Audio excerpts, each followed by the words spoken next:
Hello everyone, welcome to the channel. Myself Kumod Sharma. I am a data science trainer at Brillica Services. In today's video, we'll be covering how to change your password of MySQL. Right? Suppose you have installed MySQL in the previous time and you have forgotten your password. So if you can't recall your password, you can simply log into your MySQL and you can't use it. Right? So in this tutorial, we'll be covering how to reset your password by uninstalling the whole thing of MySQL and reinstall that process. Okay, so let's start with the video. For that, you have to simply go to your folder, right? Suppose let me minimize everything, and you will simply start with your folders. Then you have to go to your this PC, right? Over here you will get Windows C, right? Over there, click over there, and you will get a file of user and program files, right? Let's go to program files first. Over there you will find a MySQL file. So over there you have to just click on that MySQL and then just simply delete it. Okay, and this will take some time, and once again you will try again. If it's not happening, simply you have to click on services. Let's search services on your system, and on your search bar then it will come services. Then please click on that, and over here this is a framework and or a interface where all the system which is running in your systems will be shown. Place am over here and search for MySQL 80, right? It's saying it's running in your system. We just have to click over here and there will be multiple options to stop, pause and start, right? Let's stop that, and if you click on that it will take some time to stop the service which is running in environment. Now it's not showing running, right? So let's close this and come back to the folder, this Windows C and program files, right? If you click on this, right click, and if you click on delete, then this will be completely deleted, right? Then let's go back to the program files and let's search, is there any files in program files 86 or not? We will click on this as well, and see, you will find that there is one more file in MySQL 86, right? So let's click on this as well and please click delete. Also got deleted, right? Now let's come back, and there is one more file which is hidden in your system, which is basically the data which you have created on a MySQL. To basically to extract that, we have to click on view, then go to show, and then go to hidden items, right? If you go to over here, then there will be a file which is program data name. Just simply open that and we'll get a file of MySQL as well over there. Okay, click on this and delete this as well. We'll simply delete this one and it will take some time and the file is deleted. So you have to delete three different files. The first one we deleted from the program files, right? The second one we deleted from the program files 86, and the last one we deleted from the program data. Okay, now comes with the MySQL applications, right? Go to your search bar, then search settings. Okay, click on this and then go to your apps. Okay, then we'll get option of install apps, right? Click on this, then it will show all the applications which is installed in the system. We just have to search over here MySQL. Okay, so these are the various system which we have basically installed on our system. Let's over there you will find a three dot option which shows more option. Click on this and simply install this one, right? It will take some time. Okay, okay, the first one is installed. We have to do the same process with MySQL installer, MySQL server, MySQL workbench as well. So just click over here and install. Okay, okay, it's done. Then let's do with the third one.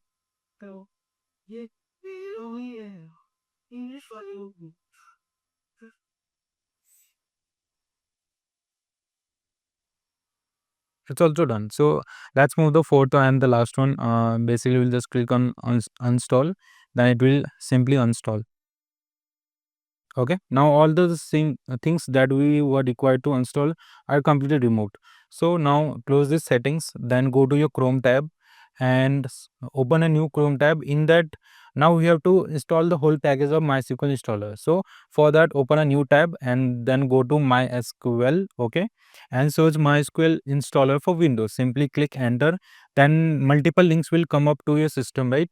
Just click on the first link which shows download MySQL installer. Please click on that, then an interface of like this will come up, and there will you will get two different files, right? The first one file is 2.1 MB, which comes with basic packages which we don't want. We want the second one of all the features which is already available on the SQL, which is 558.3 MB, right? Over here you will get two different options of second select version. If I mark this one, it says select version, and the second one says select operating system. What does this mean? Basically means, suppose if you are using on Microsoft Windows, then you will simply change to Microsoft. If you are using on different solution, then you will be selecting by different one, right? But we are using Windows, so we will simply select Microsoft Windows. Now these are versions, like what are the different versions of MySQL. So if you don't want this, then you can install this one. This is the oldest version of MySQL, which comes with the sale property as well. Okay, let me clear the drawings. Okay, but we want the latest version, so we'll simply select the 8.0.44. Okay, and we'll select Microsoft Windows. Then click on the second download option. Your download will simply start by clicking no thanks, just start by download. If you click on this, your download will start over here. Okay, so let's wait for the download. It's being completed. Once the download is completed, this file will be shown to your Windows downloads folder. Okay, but I've already downloaded this file, so I'm just crossing this one. Let's go to the minimize this, and then let's go to your download folder over here. Let's come to download folders. Okay, now over here it's showing MySQL installer community 8.4. Okay, so the versions which we installed. So let's simply open this one by double clicking on that. It will basically open your installer and checks the requirement of your system, whether your system is compatible for your MySQL Workbench or not. It will take some time for your configuration checking. Then after checking, it will open your MySQL interface for install. So just let's wait for that. Okay. So the interface has come up, right? So on this, we want all the features of MySQL, since we'll be using MySQL Workbench, we will be using MySQL Server, MySQL Shell, and everything. So, and we want the basic example database also, which is provided by SQL for Practice, which is Sakila, World, and SOS. So we'll just click on the full version because we want the everything, right? Suppose on clicking on full, then click on next. Okay, then it will show you with different like MySQL Server, MySQL Workbench, MySQL Shell, MySQL Router, MySQL documentation, and sample and examples. Okay, this will basically give you the three different databases for your practice, which is Sakila, System, and SYS, and Waldo as well. Okay, documentation basically provides you with the different configuration settings and detail files, which will help you to debug any query which is not available on any internet or any resource. And this MySQL Workbench is a basically platform where we will be using that for writing our own queries. Okay, so coming to the interface, you just have to click on execute, and the installation will start. Now it will install one by one. So the first one is MySQL Server, which is being installing, right? Once this one is completed, it will move to the second one. It started installing, and the progress will be shown over here. uh, the two things, MySQL Workbench and MySQL Cells, take times for install, because these two are the backbone of your SQL Workbench and writing your query and connecting to your database. So let's wait till the download is completed, and then we'll move to the next step. So just simply wait for that. So overall download has been completed. It will show by right click, and we will move to the next step by clicking on simply next. Okay. And over here again, you just have to click on next, then next again. And over here, it will let you to choose your own password. Okay. Whatever password you will be creating, please remember that password, as because we will be using that password every time to log in into your MySQL Workbench. Okay. Suppose I created any password, suppose 123, and again I choose 123 4, again 4. Okay, so whatever password you choose should be exactly same, because this password will be later on used for your connecting your MySQL with your system successfully. Okay, after setting a password, please just click on next. Okay, then again next, and you just have to execute this script. This will not take a huge time. Just click on execute, then just after this complete, just click on finish, then again next, again finish, next. Okay, now over here, is the username set by your MySQL Workbench. You don't have to change this, but you have to enter the password you just now which you have created. Okay, I've created 1 2 3 4. Simply I'll click on 1 2 3 4. After that, you just have to click on check. Then over here, it will show that connection is successful. Okay, now just click on check. Now it says connection succeeded. Okay, after this, just click if you pass your password incorrect, then it will not show that connection. Okay, let me show you with that as well. If I click on 123 only, okay, and if I click on check, then it says connection failed. So you have to click on that password. Sorry, you have to enter that password only, okay, which is 1234. Okay, and if I click on check, then connection only succeeded. Okay, then we just have to click on next, again execute. Okay, now if we click on finish, next and finish, then your SQL installation is completed. You just don't have to open this, just simply close this one. And now I will show you how to open your MySQL workbench and basically run our simple basic script. Okay, and just go to your search bar and search MySQL workbench. It's already open on the backend, but let me pause that. Go again to your search bar and search MySQL workbench. Then you will get like this MySQL workbench 8.0. Yeah, 8.0. Okay. Then simply click on that. Your system will show you this interface of MySQL workbench. Just have to click on this, double click, and it will ask you for the password which you have created, which is 1234. Okay. Now, if you click on this, then what will happen? You don't have to enter the password whenever you come to SQL. Let me show you with that. Now, for now, just suppose I have not select this one.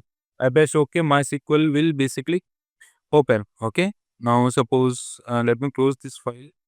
Don't save. No. Okay. Now, simply if I close this one, then everything will be closed as well. So just close this, and if I now open MySQL again. Okay, now if I click on this, then it will ask me with the password again.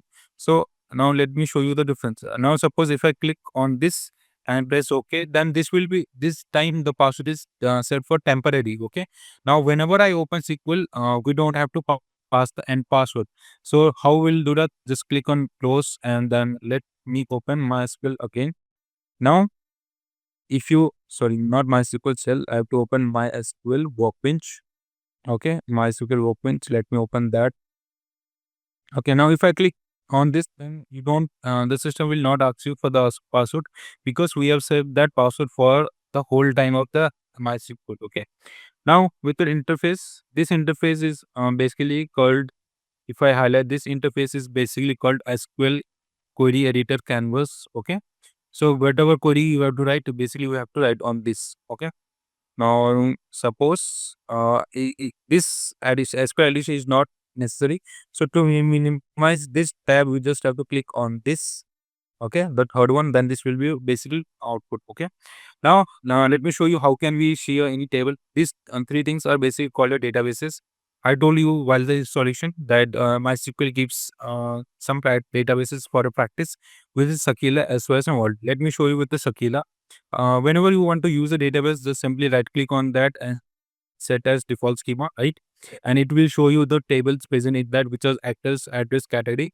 Now suppose I click on this tables drop down, and I'll come to know these are the tables present in our Sakila database. Now I want to show the values which is present in the actor tables. How can we do that? Simply click on right, select, okay, select star from the table name, which is actors, right? If you write this and end with the semicolon and click enter. Okay, once you click this, then okay, so the table name is actors, actor, not actors. So if you run this with control enter, then the table will be shown to you. Okay, now suppose I want to see what are the rows or what are the values present in country. You don't have to do anything, just like select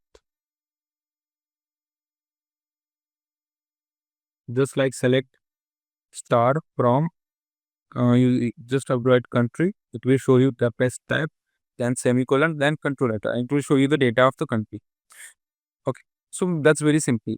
In next video, we'll cover how to use SQL, and we'll come with the different topics that we can use in the SQL. Okay, thank you for watching this video. If you like this video and if you found this informative, please do like and subscribe to the channel. Thank you.